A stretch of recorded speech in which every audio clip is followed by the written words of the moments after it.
Good day, everybody. We're at Deuteronomy chapter 18. I think we left off at verse 16. According to all that you desired to the Lord, or of the Lord your God in Horeb in the day of the assembly, saying, Let me not hear again the voice of the Lord my God, neither let me see this great fire any more, that I die not. Notes. Well, to put it quite blunt, the holiness of God was more than Israel could stand. We're just going to leave it at that. Verse 17. And the Lord said unto me, They have well spoken that which they have spoken. I will raise them up a prophet from among their brethren, like unto you, and will put my words in his mouth, and he shall speak unto them all that I shall command him. Notes. Well, this fulfills quite a few people, but to the greatest extent, it was actually Jesus. All that Christ taught and the very words he used in his teachings were from God. There was no misgiving in the divine mind as to that certitude.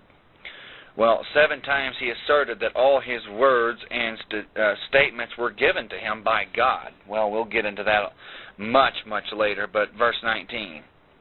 And it shall come to pass that whosoever will not hearken unto my words, which he shall speak in my name, I will require it of him. Notes.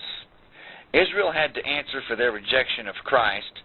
They would not heed his words. They lost that generation, plus all the generations since, and they lost their nation. Well, likewise, every person now who hears the gospel and turns Christ aside will one day answer for what he has heard. And it's actually called the Great White Throne Judgment. Revelation chapter 20, verse 11, all the way up to 15. Verse 20. But the prophet which shall presume to speak a word in my name, which I have not commanded him to speak, or that shall speak in the name of other gods, even that prophet shall die. Notes. That was the sentence in Israel, and for all the obvious reasons. It was the same. It is the same presently, spiritually speaking. Verse 21. And if you say in your heart, How shall we know the word which the Lord has not spoken? When a prophet speaks in the name of the Lord, if the thing follow not, nor come to pass, that is the thing which the Lord has not spoken, but the prophet has spoken it presumptuously. You shall not be afraid of him. Notes. Well, that puts a big hole on a lot of the things you see on TV. How many of these self-anointed prophets presently are constantly giving forth false prophecies, even with their names and dates, which do not come to pass? And the modern church is so jaded and so blind and so into it that they do not seem to realize that they have been hearing a false prophet. Does Peter Popoff ring a bell? He's a floozy. He's a fake. Ignore him. Chapter 19. When the Lord your God has cut off the nations whose land the Lord your God gives you, and you succeed them, and dwell in their cities and in their houses, you shall separate 3 cities for you in the midst of your land, which the Lord your God gives you to possess it. Notes. Now, the cities of refuge are addressed in Numbers chapter 35, verse 11, but we'll go ahead and continue. Verse 3. You shall prepare you a way and divide the coast of your land, which the Lord your God gives you to inherit, into 3 parts, that every slayer may flee thither. And this is the case of the slayer which shall flee thither, that he may live. Whoso kills his neighbor ignorantly, whom he hated not in the time past. Notes.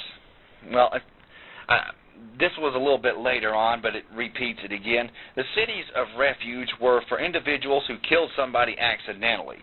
You know, much like someone who drops a hammer from a 25-story building and it hits somebody at the bottom. It's an accident. They could flee to one of these cities, and the relatives of the victim could not touch the one who had become embroiled in this particular situation. However, don't ever get the idea that these cities were for murderers to escape to. I mean, it had to have been an accident, and, well, we'll just go on. Verse 5.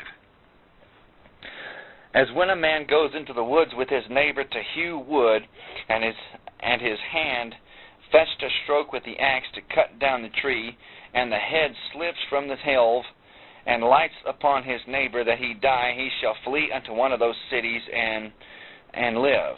In other words, he picked up an axe, he went to swing it, the head of it came off early, and it went flying through the air and bashed someone in the back of the head. Well, obviously, this is kind of an extreme case, but it's an accidental death. Verse 6, lest the avenger of blood pursue the slayer while his heart is hot, and overtake him, because the way is long, and kill him, whereas he was not worthy of death, inasmuch as he hated him not in the time past. Notes, as stated, the man's death was an unfortunate accident. Okay? Verse 7. Wherefore I command you, saying, you shall separate 3 cities for you. And if the Lord your God enlarge your coast, as he has sworn unto your fathers, and give you all the land which he promised to give to your fathers, if you shall keep all these commandments and to do them, which I command you this day, to love the Lord your God, and to walk ever in his ways, then shall you add 3 cities more for you beside these 3. Notes, these latter 3 would be on the east side of the Jordan River. Verse 10. That innocent blood be not shed in your land, which the Lord your God gives you for an inheritance, and so blood be upon you. Notes, the design of appointing these cities was to prevent the shedding of innocent blood, which would be the case if the unintentional murderer, or not murderer, but manslayer, was killed by one of the relatives of the man he had accidentally killed. Verse 11. But if any man hate his neighbor, and lie in wait for him, and rise up against him, and smite him mortally that he die, and flees into one of these cities, then the elders of his city shall send and fetch him from there, and deliver him into the hand of the avenger of blood, that he may die. Notes, as stated, these cities of refuge were not for murderers, but for those who were killed or someone who killed someone accidentally. Verse 13.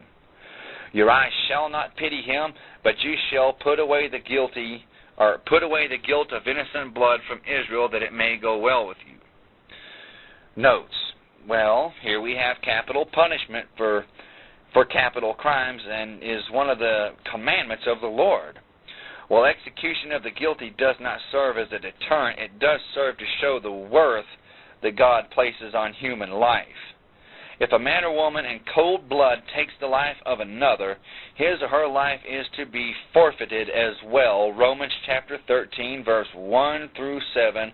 And I know we got a bunch of people out there that are crying, well, you shouldn't be doing that to those people. Phooey, get rid of them. Verse 14.